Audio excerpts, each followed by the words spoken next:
We are live. Good afternoon, and families, welcome to another COVID-313 Community Coalition Town Hall that is aimed at you, families, our youth, and everyone that is in our Metro Detroit community that is interested in hearing information, health, education, social justice, and basic needs that help keep us safe and empowered. We've got a great program for you today, and I think that all of us can be so proud of the fact that Michigan stood up strong for democracy. We had unprecedented turnouts, and certainly we're so proud of the work here in Detroit. And it's a great day for Michigan and moving Michigan forward for all of our families and the pathways towards equity. So to help us to think about that, we've got some folks that are going to help us not only talk about and unpack the election, which was so full of so many things, but also real important. It for us is to go back and take a look at what is the state of our health relevant to COVID, but all the other things from flu and et cetera. So before we get into the program, we want to make sure that you're getting a bit comfortable. Take a moment, if you would, and tell us where you're from. And then also, if there's some particular topics that you would like to be able to hear. I'm going to just moment, I'm going to pass it to our colleague Brooke if there's any questions that have come in that we may want to hear from before we get into our speakers. Brooke, anything from our audience yet?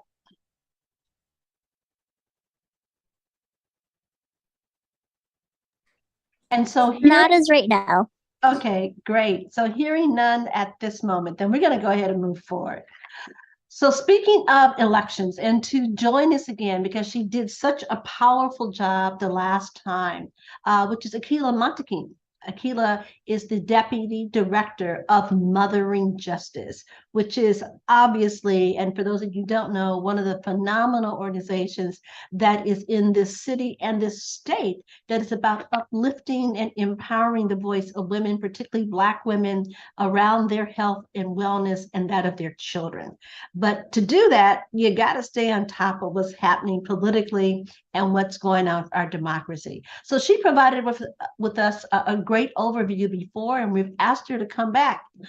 And I'm just going to breathe for a moment and say, Akila, welcome back. Help us unpack what that turnout looked like in the city of Detroit.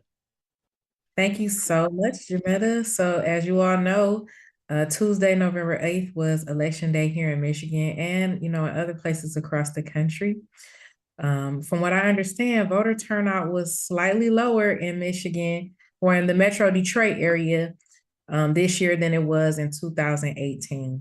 But we did see a record amount of folks go to the polls, especially mamas of color, whom Mothering Justice had the opportunity to do a post-election survey with as they were coming out of the door.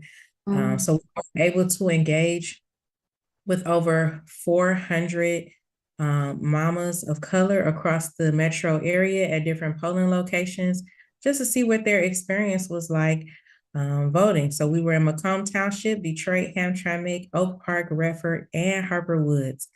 And 81% of the folks we talked to identified as a caregiver or a mama, and 95% of them identify as Black. So we did see some folks out there. So, and we got some of the outcomes that we were looking for in this election. So thank you. So while we saw a real uptick nationally, we even saw an uptick in other parts of Michigan, you've made it clear that we didn't have an increase in the city of Detroit. Yes, that's correct. And it could be for a variety of reasons. Issues with transportation could have been one of them.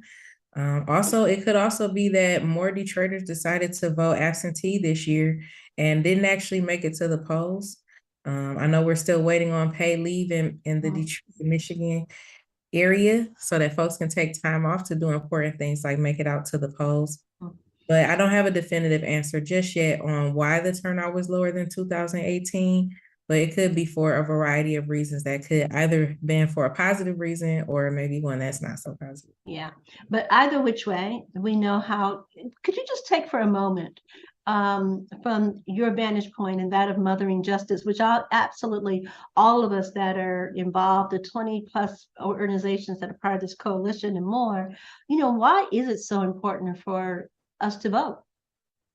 Well, America is built off of the idea of democracy and all of the citizens and folks that live in this country having a right to voice their opinions, to choose representatives who care about our values, who also can take the things that we need to a higher level, right, in policy making and advocate on behalf of us. So the people who are the governors, the presidents, the congressmen and women, the House representatives, your district attorney, the judges that work at the court houses that we go to, all of those, police chief, we're selecting those folks